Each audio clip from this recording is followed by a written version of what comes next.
ભાઈ કશું થાય તો કહેજે પાછી આમાં, હે ને?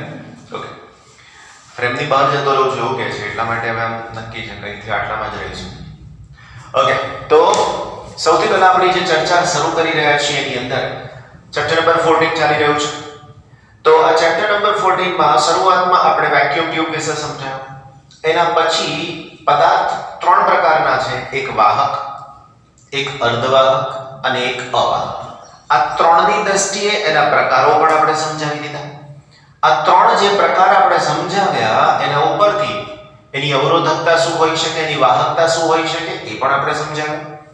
એના પછી અર્ધવાહકમાં ત્રણ પ્રકાર, એક શુદ્ધ અર્ધવાહક, બીજો એના પછીના ત્રણ પ્રકાર શુદ્ધ અર્ધવાહક પછીના ત્રણ પ્રકાર inorganic, organic, organic polymer.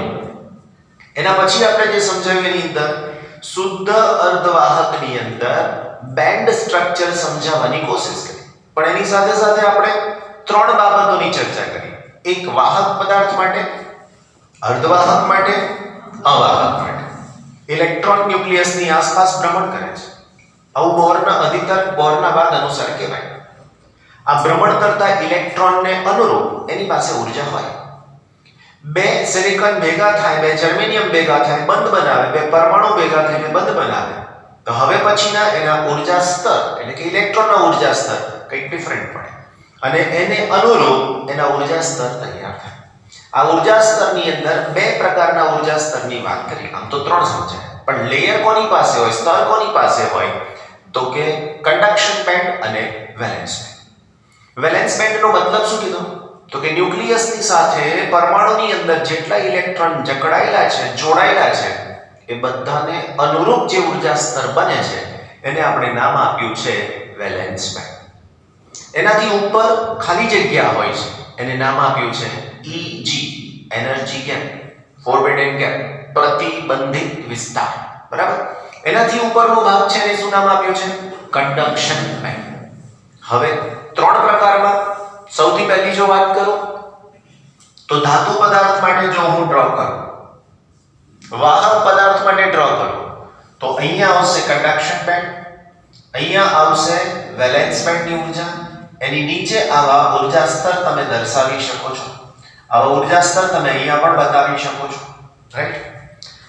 Valence band સંપૂર્ણ ભરાયેલા હોય, આવી રીતે જેટલા ઇલેક્ટ્રોન છે એ પ્રમાણે તમારે સંખ્યા બતાવવાની. બધા ઇલેક્ટ્રોન બતાવવા જરૂરી પણ નથી. આ વચ્ચેનો જે વિસ્તાર છે એને આપણે નામ આપ્યું છે EG. EG નો મતલબ એનર્જી ગેપ. ઓકે, આ EG ની સાથે અહીંયા આ ઉપરનો વિસ્તાર છે જે સંપૂર્ણ ખાલી હોય, તો આ થઈ ગયો કન્ડક્શન બેન્ડ. અહીંયા હું ધાતુ લખી શકું નહીં. કેમ? તો કે મેં એનર્જી ગેપ બતાવી છે. આ એનર્જી ગેપ બતાવી એટલે આને મારે નામ આપવું પડે અર્ધવાહક. એને ઇંગ્લિશમાં સેમિકન્ડક્ટર કહેવાય. આ EG લેસ ધેન 3 eV હોઈ શકે છે, રાઈટ? એના પછી જો હું ધાતુ પદાર્થની વાત કરું તો શું હોય, તો કે ધાતુ પદાર્થની અંદર આવી રીતે અહીંયા હોય વેલેન્સ બેન્ડ અને અહીંયા હોય કન્ડક્શન બેન્ડ, રાઈટ? ઓવરલેપ થઈ ગયા છે, ઊંધા થઈ ગયા છે, રાઈટ? એકબીજા ઉપર ઓવરલેપિંગ થયું છે એવું કહી શકાય. એના પછી અવાહક પદાર્થની વાત કરીએ તો અવાહક પદાર્થની અંદર આ જગ્યાએ મોટી થઈ જાય છે, EG greater than 3 eV.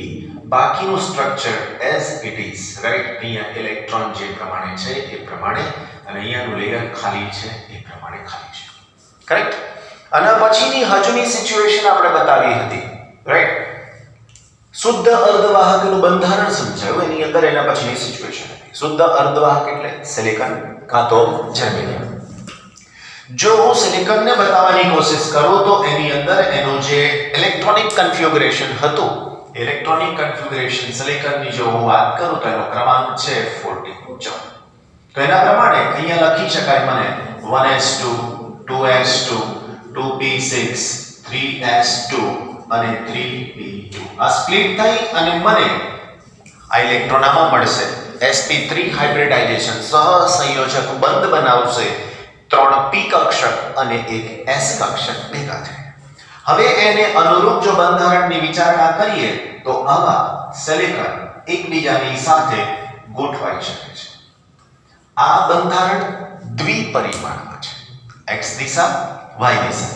z માં આપણે બતાવી શકીએ તેમ નથી.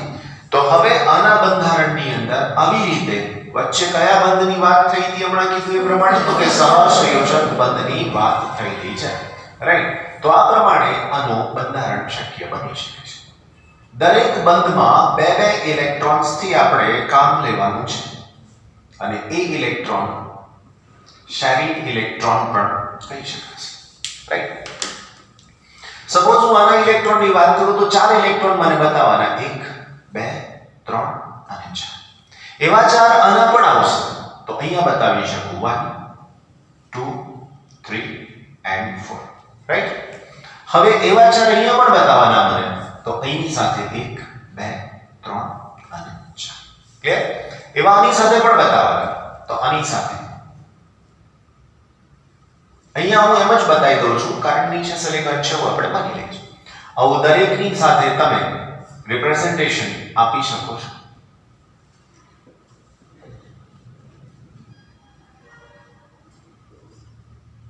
આના પછીનો કન્સેપ્ટ જો તમે યાદ હોય તો આપણે હોલની સાથેનો કન્સેપ્ટ સમજાવવાની કોશિશ કરેલી છે અને એની સાથે બીજો કન્સેપ્ટ આપણે ઇલેક્ટ્રોન, રાઈટ. તો એ કમ્પ્લીટ કરી દઈએ અને પછી પાછા આગળ વધવાની કોશિશ કરીએ. રીઝન તો પહેલું તો આ બધા જે છિદ્ર જેવા ભાગ બતાવ્યા છે એ જગ્યા કોણ છે? તો કે જગ્યા છે સિલિકોન. સિલિકોને પોતાના 4 ઇલેક્ટ્રોન આપી દીધા એટલા માટે એની પાસે +4 ચાર્જ જેટલો જન વિદ્યુત ભાર ઉત્પન્ન થયો છે એવું કહેવાય. તો અહીંયા +4 લખવાનું કારણ તમને સમજાઈ શકે છે, રાઈટ. હવે થાય શું તો કે ઉષ્મીય રીતે બહારથી ઉષ્મા આપીએ તો ઉષ્મીય રીતે અહીંયાનો કોઈ એક ઇલેક્ટ્રોન બહાર નીકળી ગયો પોતાનો વિદ્યુત ભાર લઈને. હવે આ ઇલેક્ટ્રોન ગતિ કરશે એટલે પોતે વિદ્યુત પ્રવાહ રચશે અને વિદ્યુત પ્રવાહ ઇલેક્ટ્રોનને કારણે રચાય. હવે જો કોઈ બીજો ઇલેક્ટ્રોન આની અંદરથી નીકળે છે તો શું થાય? તો કે બીજા નીકળતા ઇલેક્ટ્રોન માટે એટલી ઊર્જા પૂરતી ન હોય તો આ ઇલેક્ટ્રોન પહેલા આ જગ્યા ભરશે તો હવે અહીંયા ખાલી જગ્યા બચી. એટલે આ જે ખાલી જગ્યા બચી એ શેના તરીકે વર્તે છે? તો સમજાયું હતું કે તે હોલ તરીકે વર્તે છે. આ ખાલી જગ્યા જે હોલ તરીકે વર્તે છે એની પાસે કોઈ વિદ્યુત ભાર હોતો નથી. જે વિદ્યુત ભાર છે તે આની પાસે છે, પરમાણુ પાસે છે. હવે આની પાસેથી એક ઇલેક્ટ્રોન નીકળી ગયો તો એક ઇલેક્ટ્રોનની ઉણપ થઈ તો આજુબાજુમાંથી આવતો ઇલેક્ટ્રોન અહીંયા ગોઠવાઈ શકશે. તો શક્ય છે અહીંથી આવતો ઇલેક્ટ્રોન હોય તો આની સાથે ગોઠવાઈ શકે છે. આપણી ટેક્સ્ટ બુકમાં આ બધાની સાથે અલગ અલગ આકૃતિઓ છે, ટોટલ 3.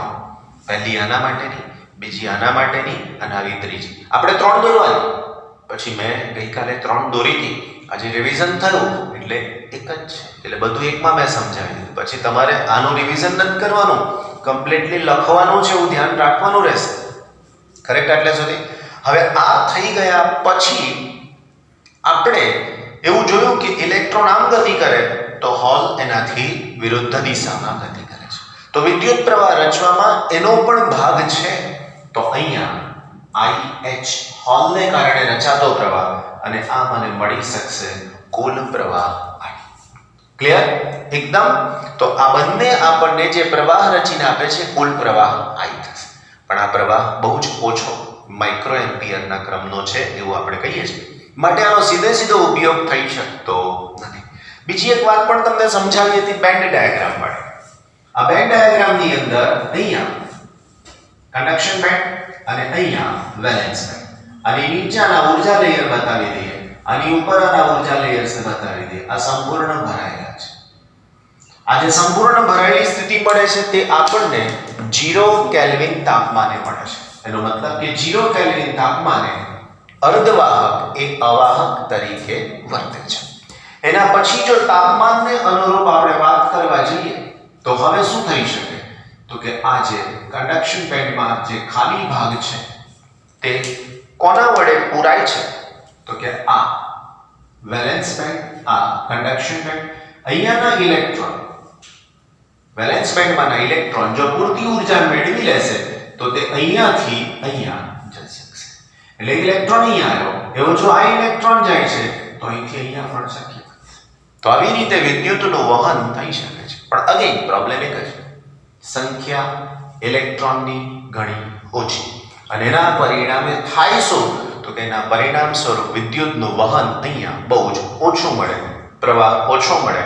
એટલે શુદ્ધ અર્ધવાહકનો ઉપયોગ આપણે સીધો પરિપથમાં કરી શકતા નથી. ક્લિયર થઈ ગઈ વાત? તો આ પ્રમાણે આપણે આની સમજૂતી લેવાની રહેશે. ક્લિયર? ઓકે. આગળ નેક્સ્ટ ટોપિક આજે હમણાં કીધો તો એ પ્રમાણે આપણે સમજાવવું છે કે આમાં વિદ્યુતનું વહન વધારવું કેવી રીતે.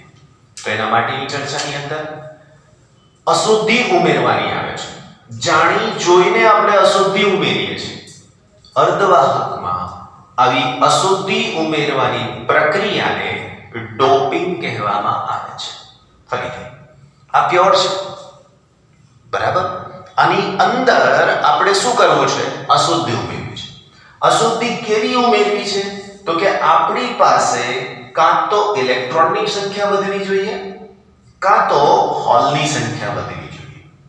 હવે જો મારી પાસે અહીંયા એવો પરમાણુ એડ કરું કે એક ઇલેક્ટ્રોનનું દાન કરે, એક ઇલેક્ટ્રોન આપે, તો અહીંયા કેટલા છે? +4. તો મારે અહીંયા +5 વાળો પરમાણુ મૂકવો જોઈએ. કેમ? તો કે જો હું અહીંયા +5 વાળો પરમાણુ મૂકું તો એની આસપાસ 1, 2, 3 અને 4 ઇલેક્ટ્રોન બંધમાં વપરાઈ જાય તો એક ઇલેક્ટ્રોન મુક્ત મળે. ક્લિયર? અથવા તો એની અંદર 3 ઇલેક્ટ્રોન જેની છેલ્લી કક્ષકમાં હોય એવી અશુદ્ધિ ઉમેરવી જોઈએ. એનો મતલબ અહીંયા 3 મૂક્યા તો આને 1, 2 અને 3 બંધ બનાવી દીધા. એક બંધમાં જગ્યા ખાલી રહી. રાઈટ? અહીંયા ઇલેક્ટ્રોન બંને એક જ બાજુએ બતાવ્યા છે આપણે આવી રીતે. તો અહીંયા એક જગ્યા ખાલી રહી. તો આ જગ્યા જે ખાલી રહી એ શેના તરીકે વર્તશે? હવે તો કે આવા હોલ તરીકે. તે પાછું વિદ્યુતનું વહન કરાવવામાં આપણને મદદ કરી શકે છે. ક્લિયર થઈ ગઈ? અશુદ્ધિ કેવી ઉમેરવી જોઈએ? 4 વેલેન્સ ઇલેક્ટ્રોન સિલિકોન પાસે છે તો કેટલા ઇલેક્ટ્રોન વાળી અશુદ્ધિ ઉમેરવી જોઈએ? તો કે 5. 4 હોય તો ટેટ્રા કહેવાય, 5 હોય તો પેન્ટાવેલેન્ટ. તો પેન્ટાવેલેન્ટ અશુદ્ધિ ઉમેરો, અથવા તો 4 તો ચાલશે જ નહીં, 3 વાળી અશુદ્ધિ એટલે ટ્રાઇવેલેન્ટ. ક્લિયર? તો આ પ્રમાણેની અશુદ્ધિ ઉમેરવાથી જે નવા અર્ધવાહક તૈયાર થાય એને નામ આપવામાં આવે છે ઇંગ્લિશમાં એક્સ્ટ્રેન્સિક સેમિકન્ડક્ટર. શુદ્ધ માટે નામ હતું ઇન્ટ્રિન્સિક સેમિકન્ડક્ટર. આવા અશુદ્ધિ ઉમેરેલા અર્ધવાહક માટે નામ છે એક્સ્ટ્રેન્સિક સેમિકન્ડક્ટર. ક્લિયર? ઓકે. હવે એની ચર્ચા કરીએ. અશુદ્ધિ ઉમેરવાની પ્રક્રિયાને નામ આપ્યું ડોપિંગ. બરાબર? ડોપિંગ એટલે શું? તો કે શુદ્ધ અર્ધવાહકમાં અશુદ્ધિ ઉમેરવાની પ્રક્રિયાને ડોપિંગ કહે છે. આવી અશુદ્ધિ ઉમેરવા વાળો જે કોઈ સ્ફટિક બને એને ડોપન્ટ સેમિકન્ડક્ટર કહેવામાં થઈ ગયું. એની અંદર અશુદ્ધિ ઉમેરી દીધી. રાઈટ? ઓકે. તો સૌથી પહેલા આપણને ખબર છે, હમણાં જે સ્ટ્રક્ચર ડ્રો કર્યું હતું એ હું પાછો ફરીથી ડ્રો કરી રહ્યો છું. સમજો.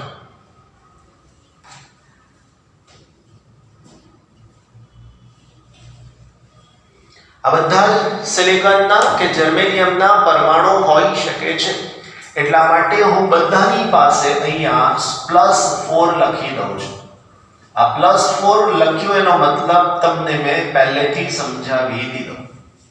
આની અંદર મારે અશુદ્ધિ ઉમેરવી છે અને એ અશુદ્ધિ એવી કે જેની છેલ્લી કક્ષકમાં 5 ઇલેક્ટ્રોન હોય, પેન્ટાવેલેન્ટ બને. એની અશુદ્ધિનું નામ તમે એન્ટીમની આપી શકો છો, Sb. આવા ઘણા બધા તત્વો છે કે જેના વેલેન્સ ઇલેક્ટ્રોન 5 પોસિબલ છે. એન્ટીમની તો હું અહીંયા લખી શકું +5. હવે થશે શું બંધમાં? તો હમણાં જે પ્રમાણે તમને સમજાવ્યું હતું તે જ પદ્ધતિ આગળ ફરીથી પાછી.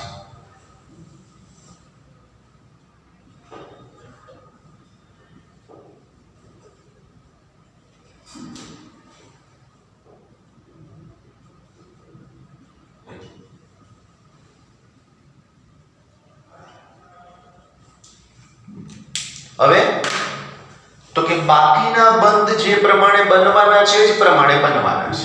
ધારો કે આની વાત કરીએ તો એણે પોતાના એક ઇલેક્ટ્રોન આપી અને બંધ બનાવી દીધો, રાઈટ? તો એની સામેવાળો પણ એવી જ રીતે પ્રક્રિયા કરી દેશે, રાઈટ?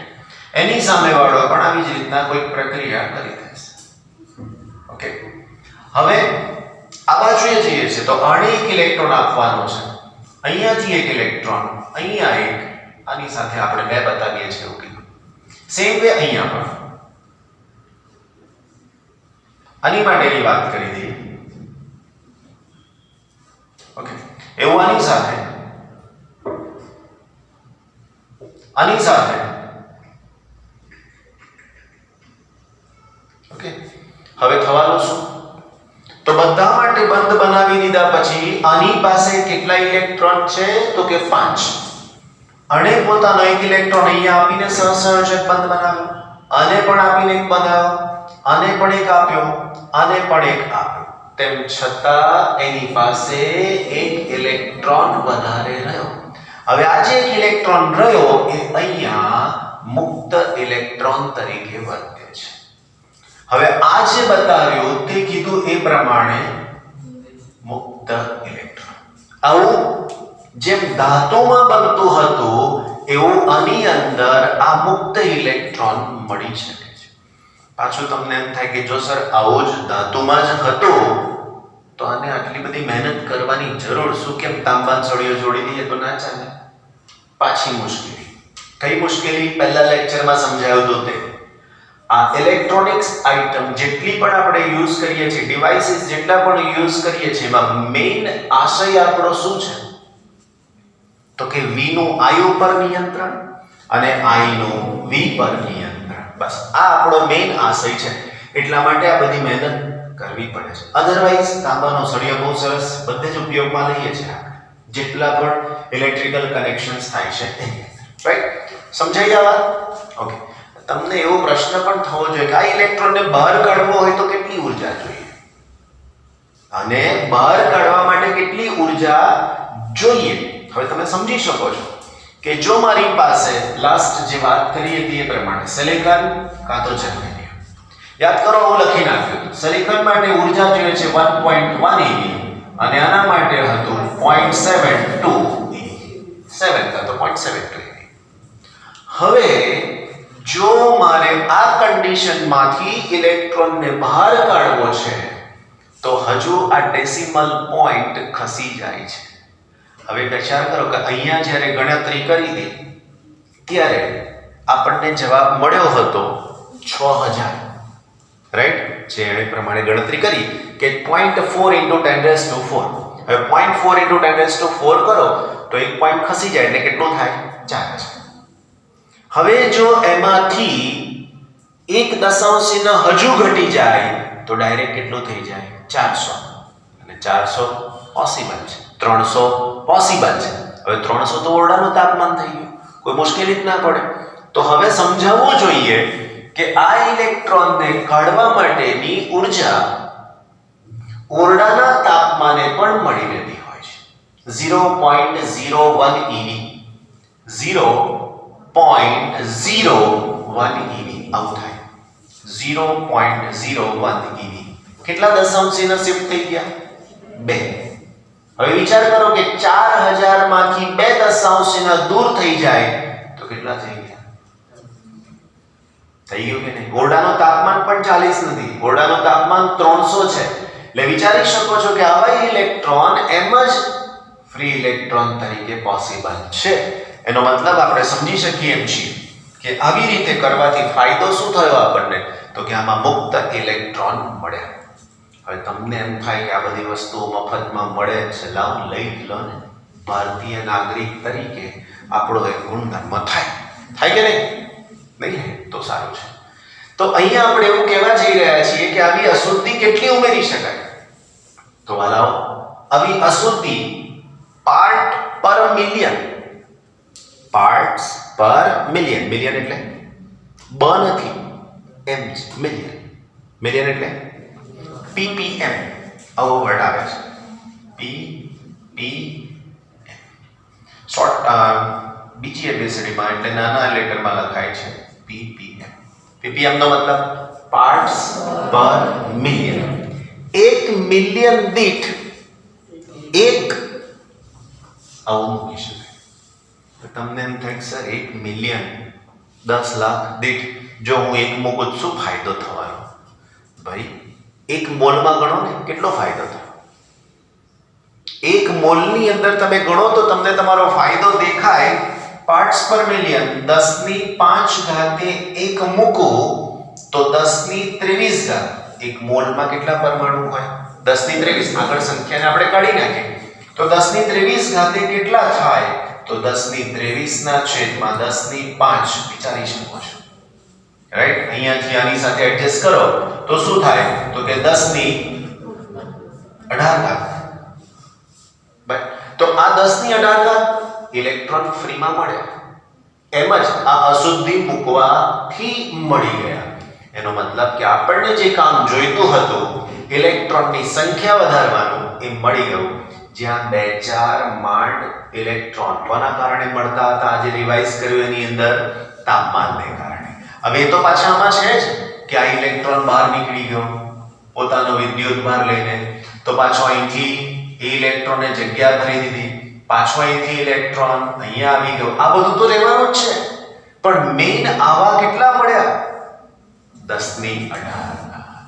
હવે જો આટલી બધી સંખ્યામાં ઇલેક્ટ્રોન મળી જાય તો બટ ઓબ્વિયસ એક વિદ્યુતનું વહન સરળતાથી થઈ જાય. ક્લિયર? કોઈ તકલીફ નહીં. તો આવી પરિસ્થિતિ આપણે આની અંદર સમજાવવાની છે. ઓકે, કોઈ મુશ્કેલી હોય તો કહી શકો છો, રાઈટ? આટલું સમજાવ્યા પછી આના ઊર્જા લેયર મારે બતાવવા છે, આના ઊર્જા લેયરને બતાવવા છે. તો એની સાથેની એક બીજી નાની સરખી આકૃતિનો વિચાર કરી લઈએ. તો આની અંદર આવું પણ વિચારી શકાય કે આ બધા પરમાણુઓ ગોઠવાયેલા છે. શેના પરમાણુ હોઈ શકે? હમણાં કીધું એ પ્રમાણે કાં તો સિલિકોન કાં તો જર્મેનિયમ. પણ આ એક જ શેનો મૂકી દીધો અહીંયા? તો કે આર્સેનિક. સોરી, અહીંયા એન્ટીમનીની જગ્યાએ આપણે આર્સેનિક લખીએ. આર્સેનિકમાં 5 ઇલેક્ટ્રોન છે, અહીંયા 1 ઇલેક્ટ્રોન એને વધારાનો મળ્યો, રાઈટ? તો આ પ્રમાણે આની અંદર આપણે સમજાવી શકીએ. હવે આની સાથેના પોઈન્ટ્સ. નંબર 1, પહેલો પોઈન્ટ શું છે?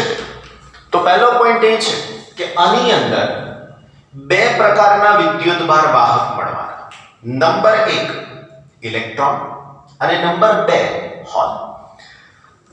ગઈકાલે આપણે જે થિયરી શીખ્યા એની અંદર 2 આવા સિમ્બોલ હતા, Ne અને બીજો સિમ્બોલ હતો NH. Ne નો મતલબ ઇલેક્ટ્રોન સંખ્યા ઘનતા, NH નો મતલબ હોલ સંખ્યા ઘનતા. સંખ્યા ઘનતા એટલે એકમ કદ દીઠ ઇલેક્ટ્રોનની સંખ્યા, એકમ કદ દીઠ હોલની સંખ્યા. આગળ શબ્દ મૂકી દેવાનો એકમ કદ, તો એમાં ઇલેક્ટ્રોન પણ આવે અને એની સાથે હોલ પણ આવે. ક્લિયર? તો આવી રીતે આ બંને છે. જો શુદ્ધ અર્ધવાહક હોય તો શું થાય? શુદ્ધ અર્ધવાહક હોય તો એમાં Ne is equal to NH is equal to શું થાય? Ni. Ne is equal to NH is equal to Ni. આ Ni માં I શું બતાવે છે? તો Ne એટલે મુક્ત ઇલેક્ટ્રોન સંખ્યા ઘનતા. હોલમાં આગળ મુક્ત શબ્દ નહીં વાપરવો, હોલ સંખ્યા ઘનતા. Ni માં I શું બતાવે છે? તો શુદ્ધ અર્ધવાહક માટે ઇંગ્લિશ વર્ડ વાપર્યો આપણે, ઇન્ટ્રિન્સિક. તો આને કહેવામાં આવે છે ઇન્ટ્રિન્સિક ચાર્જ કેરિયર કોન્સન્ટ્રેશન. ગુજરાતી. શુદ્ધ અર્ધવાહકમાં વિદ્યુત ભાર વાહકની સંખ્યા ઘનતા. શુદ્ધ અર્ધવાહકમાં વિદ્યુત ભાર વાહકની સંખ્યા ઘનતા. ક્લિયર થયું આટલું? બરાબર છે? તો આ પ્રમાણે આની સમજૂતી તમે આપી શકો છો. બધું કોની સાથે જોડાયો છે? શુદ્ધની સાથે. આ ભાગ કોની સાથે છે? n પ્રકારનો અર્ધવાહક. મેં કયું નામ આપ્યું? n પ્રકાર. કેમ? તો એ સમજવાની કોશિશ કરીએ. આની અંદર આ હોલ જે રચાય છે એ કેટલા હોય? માંડ 5 10 50 100 200 500 તાપમાન પ્રમાણે મળે. બીજું, જેટલા હોલ રચાય એટલા જ ઇલેક્ટ્રોન પણ રચાય અથવા ઇલેક્ટ્રોન મળે. તો અહીંયા લખી શકીએ શુદ્ધ અર્ધવાહકમાં Ne શું થાય? NH. અને આના ઉપરથી એક સૂત્ર બનાવીએ તો Ne NH જો હું અહીંયા મૂકી દઉં તો આની અંદર મને સૂત્ર શું મળી શકશે? આનું સૂત્ર Ne NH Ni, રાઈટ? તો આ જેટલા ઇલેક્ટ્રોન જેટલા હોલ, તો હવે જો મારે આ બંનેનો ગુણાકાર કરવો હોય તો આની સાથે Ne into NH Ni². આ સૂત્રનો આપણે ઉપયોગ દાખલાને સોલ્વ કરવા માટે કરીશું. આ Ne એટલે ઇલેક્ટ્રોનની સંખ્યા ઘનતા, NH એટલે હોલની સંખ્યા ઘનતા. આમાંથી ઇલેક્ટ્રોન નીકળ્યો તો હોલ રચાયો, એટલે એક ઇલેક્ટ્રોન તો એક હોલ. અહીંયા બીજો ઇલેક્ટ્રોન તો બીજો હોલ, ત્રીજો ઇલેક્ટ્રોન તો ત્રીજો હોલ. એટલે જેટલી ઇલેક્ટ્રોનની સંખ્યા છે એટલી જ હોલની સંખ્યા છે. એટલે બેની વચ્ચે કઈ નિશાની મૂકી? બરાબર. પણ શુદ્ધ અર્ધવાહક, એના માટે શબ્દ વાપર્યો Ni. એમાં તો બે પ્રકારના ચાર્જ કેરિયર છે. ચાર્જ કેરિયર, ચાર્જનો મતલબ વિદ્યુત ભાર અને કેરિયરનો મતલબ લઈ જનાર, વિદ્યુત ભાર લઈ જનાર. તો Ne into NH, હવે જો આ બંનેની જગ્યાએ હું નવો સિમ્બોલ વાપરું તો એ શું થઈ જશે? Ni². કેમ? તો કે આની જગ્યાએ પણ Ni મૂકી દો, આની જગ્યાએ પણ Ni મૂકી દો તો શું થઈ જશે? Ni². પણ આ બધું સાચું ક્યાં છે? શુદ્ધ અર્ધવાહક માટે છે, રાઈટ? અગેન આ બધું શુદ્ધ અર્ધવાહક માટે સમજાયું. હવે આપણે કોને સમજાવવું છે? અર્ધવાહક. પણ આમાં મેજોરિટી અને માઇનોરિટી બે પ્રકારના વિદ્યુતભાર વાહક આવશે. આની અંદર બે પ્રકારના અર્ધવાહક આવશે, બે પ્રકારના ચાર્જ કેરિયર આવશે. એક છે મેજોરિટી અને બીજું છે માઇનોરિટી. ઘણી બધી વખત આવા શબ્દો તમે સાંભળ્યા છે કે મેજોરિટી અને માઇનોરિટી. આમાં આ ઇલેક્ટ્રોનની સંખ્યા હમણાં ગણિતીય પ્રમાણે 1018 થવા જાય. આ હોલ કેટલા રચાય? તો કે ઓછી સંખ્યા. તો અહીંયા મેજોરિટી ચાર્જ કેરિયર ઇલેક્ટ્રોન છે, માઇનોરિટી ચાર્જ કેરિયર તરીકે હોલ છે. જો હું આની સંખ્યાને Ne વડે આની સંખ્યાને NH વડે દર્શાવું તો હું અહીંયા લખી શકું Ne is greater than NH.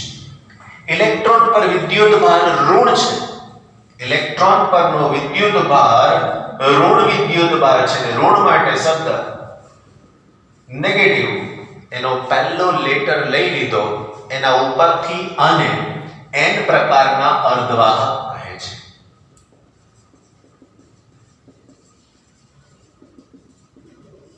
બોલો, સમજાઈ ગયું? N પ્રકાર નામ કેમ પડ્યું?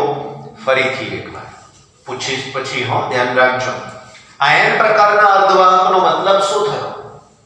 તો કે આ અર્ધવાહકમાં પેન્ટાવેલેન્ટ અશુદ્ધિ ઉમેરવાથી એક વધારાનો ઇલેક્ટ્રોન દાનમાં મળ્યો, જેના કારણે Ne is greater than NH થયું.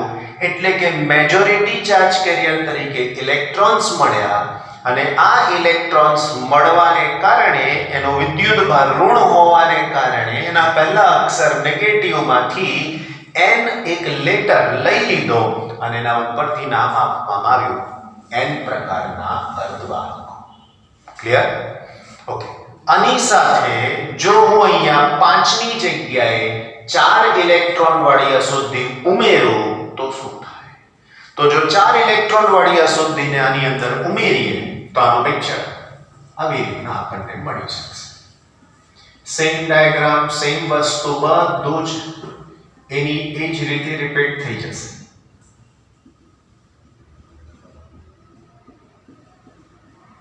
ઘણા બાળકો અમે નોટબુક ચેક કરીએ ત્યારે જોયું છે શું હોય જગ્યા ખાલી હોય હે ને કેમ જગ્યા ખાલી હોય કારણ કે જગ્યા ખાલી છે ઓકે આ બધી જ જગ્યાએ હું લખીશ +4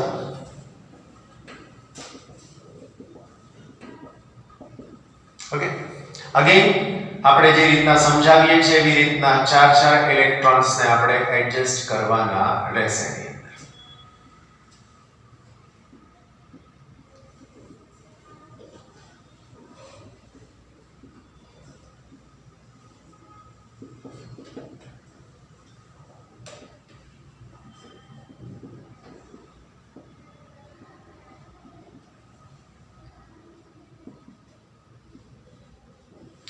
હવે અહીંયા મારે કોને મૂકવાની વાત થશે તો કે 3 ઇલેક્ટ્રોન વાળી અશુદ્ધિ અને 3 ઇલેક્ટ્રોન જેની છેલ્લી કક્ષકમાં હોય એવી અશુદ્ધિને નામ આપી શકીએ એલ્યુમિનિયમ તો અહીંયા હું લખી શકું છું હવે એલ્યુમિનિયમ પાસે 3 જ ઇલેક્ટ્રોન છે છેલ્લી કક્ષકમાં એટલે શું કરશે એલ્યુમિનિયમ તો કે આને કાપી દેશે એનો ખાસ મિત્ર આ પણ એનો ખાસ મિત્ર છે આ પણ એનો ખાસ મિત્ર છે આને કીધું કે રહેવા દે ને આપણી પાસે ઇલેક્ટ્રોન છે ને સમજી જાતો તો આ જગ્યા અહીંયા ખાલી છે પહેલેથી છે અને આવી ખાલી જગ્યા હોલ તરીકે વર્તશે રાઈટ હવે થશે શું આની અંદર તો કે આના જેવું જ આની અંદર પણ થશે પણ ફરક કેટલો પડશે તો કે આમાં જે મુક્ત ઇલેક્ટ્રોન મળતા હતા હોલ મુક્ત નથી એટલે કયો શબ્દ નહીં વાપરી શકીએ મુક્ત હોલ આની અંદર જે મળશે એ ખાલી હોલ મળશે જેટલા એલ્યુમિનિયમ એટલા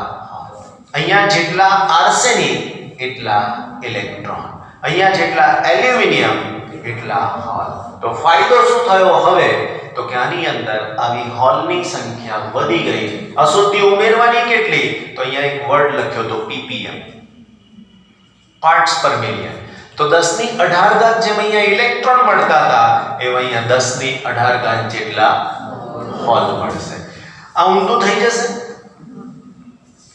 મેજોરિટી ચાર્જ કેરિયર આની અંદર શું બનશે હોલ માઇનોરિટી શું બનશે ઇલેક્ટ્રોન તો આ જે છે નેગેટિવ એવું મેજોરિટી ચાર્જ કેરિયર આની અંદર હોલ અને હોલ પરનો વિદ્યુત ભાર ધન રાઈટ અને ધન માટે ઇંગ્લિશમાં શબ્દ પોઝિટિવ અને એનો પહેલો અક્ષર p તો આવા અર્ધવાહકને નામ આપી શકાય p પ્રકારના અર્ધવાહક નંબર નામ ખબર પડી ગઈ બંનેની સાથેની ઓકે હવે વધારે થોડુંક ડિટેલમાં જવાની કોશિશ કરીએ આણે એક ઇલેક્ટ્રોનનું દાન કર્યું એટલે આવી અશુદ્ધિને ડોનર અશુદ્ધિ કહેવાય આ માણસ ઇલેક્ટ્રોન લઈ લેવાની વૃત્તિ ધરાવે છે તો આને કહેવાય એક્સેપ્ટર ટાઈપ ઇમ્પ્યોરિટીઝ એક્સેપ્ટર નો મતલબ મેળવી લેવું રાઈટ તો આને કહી શકાય એક્સેપ્ટર ટાઈપ ઇમ્પ્યોરિટીઝ હવે આની આ જ વસ્તુ બેન્ડ ડાયાગ્રામને આધારે સમજાવવાની કોશિશ કરીએ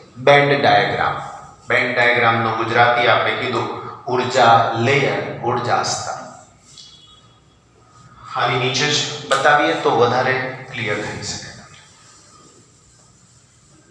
આના માટે પણ હમણાં જે આકૃતિ દોરી હતી એવી જ આકૃતિ આના માટે પણ પોસિબલ છે આનું ઊર્જા લેવલ બતાવું તો અહીંયા EC એની નીચે EV બધા જ વેલેન્સ બેન્ડ સંપૂર્ણ ભરાયેલી સ્થિતિમાં આપણને મળી જશે મતલબ શું તો મતલબ એવો કે આની સાથે બે ઇલેક્ટ્રોન્સ પોસિબલ છે રાઈટ હવે થશે શું તો કે આ અશુદ્ધિ ઉમેરી અશુદ્ધિને ઇંગ્લિશમાં નામ આપ્યું ડોનર ટાઈપ ઇમ્પ્યોરિટીઝ તો એને અનુરૂપ અહીંયા એક લેયર તૈયાર થશે એને કહેવાશે આ લેયરને અહીંયા જ કેમ બતાવ્યું આ લેયરને અહીંયા જ કેમ બતાવ્યું કેમ નીચે નહીં કેમ વચ્ચે નહીં તો કારણ આ ઇલેક્ટ્રોનને કંડક્શન બેન્ડમાં જવા માટે અથવા તો વહનમાં ભાગ લેવા માટે ઊર્જા બહુ જ ઓછી જોઈએ છે કરેક્ટ તો આ જે ભાગ છે તો ઈજી છે આને જવા માટે ઊર્જા 1.1 જોઈએ જેના કરતા બહુ જ ઓછી છે એટલા માટે આવા ઇલેક્ટ્રોન્સ તમે અહીંયા બતાવી શકો છો. એને અનુરૂપ ઉર્જા લેયરને શું નામ આપ્યું? ઈડી. હવે આને થોડી ઉર્જા મળી એટલે પાછો અહીં જતો રહેશે, આને મળી એટલે આ અહીંયા જતો રહેશે. આ લેયર ઉપર છે શેનું છે? Conduction band. હવે આ જ વસ્તુ મારે આની સાથે બતાવવી હોય તો શું થાય? તો આ જ વસ્તુ આની સાથે બતાવવી હોય તો એના માટે again EC again EV conduction band સંપૂર્ણ ભરેલી અવસ્થામાં રહેશે આપણી પાસે, રાઈટ? હવે આ જો સંપૂર્ણ ભરાયેલી અવસ્થામાં હોય તો એના માટે આવી રીતે અહીંયાથી થઈ શકશે. ઓકે, હવે વેલેન્સ બેન્ડ, સોરી હા ઊંધું લખાઈ ગયું ને આપણે. અહીંયા આવશે વેલેન્સ બેન્ડ અને અહીંયા આવશે કન્ડક્શન બેન્ડ. સામાન્ય તાપમાને કન્ડક્શન બેન્ડ ખાલી હોય છે, રાઈટ? 0 કેલ્વિને તો ખાલી જ હોય. હવે મારે આ ને અનુરૂપ આમાં લેયર બતાવવું છે. તો પહેલા નામ શું હોય તમને કહું. આમાં એક ઇલેક્ટ્રોનનું દાન કરે છે એટલે આપણે નામ આપ્યું ડોનર ઇમ્પ્યોરિટી લેવલ. આવી અશુદ્ધિને નામ આપ્યું ડોનર અશુદ્ધિ. અશુદ્ધિ માટે ઇંગ્લિશ વર્ડ છે ઇમ્પ્યોરિટી. એવું આની અંદર આ અશુદ્ધિ ઇલેક્ટ્રોનને લેવાની લાગણી ધરાવે છે તો એટલા માટે એને શું કહેવાય? એક્સેપ્ટર. તો એના એનર્જી લેવલને પણ નામ એવી જ રીતે આપીશું, એક્સેપ્ટર એનર્જી લેવલ. પણ પ્રશ્ન આવે કે મારે એને બતાવવું ક્યાં? હવે બતાવવું તો નક્કી છે કે આ બેની વચ્ચે છે. બતાવવાનું તો આ બેની વચ્ચે જ, પણ ક્યાં?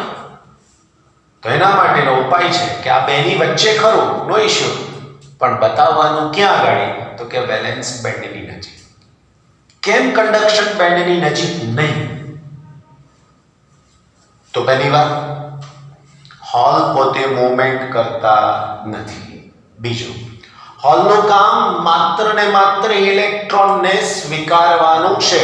એટલે અહીંયા જો બતાવીએ તો આ બધા હોલ પોતે અહીંયાથી આવતા ઇલેક્ટ્રોનને પોતાનામાં ભરી દેશે અને જો ઉર્જા પૂરતી મળશે અહીંયાથી તો અહીંયા જતા રહેશે. બરાબર? તો અહીંયાથી અહીંયા જવું સરળ છે કોના કરતા? આ ઇલેક્ટ્રોન કરતા. તો આ એનર્જી લેવલ બતાવ્યું એને હું નામ આપીશ EA. એનો મતલબ એક્સેપ્ટર અને એક્સેપ્ટર ટાઈપ એનર્જી લેવલ.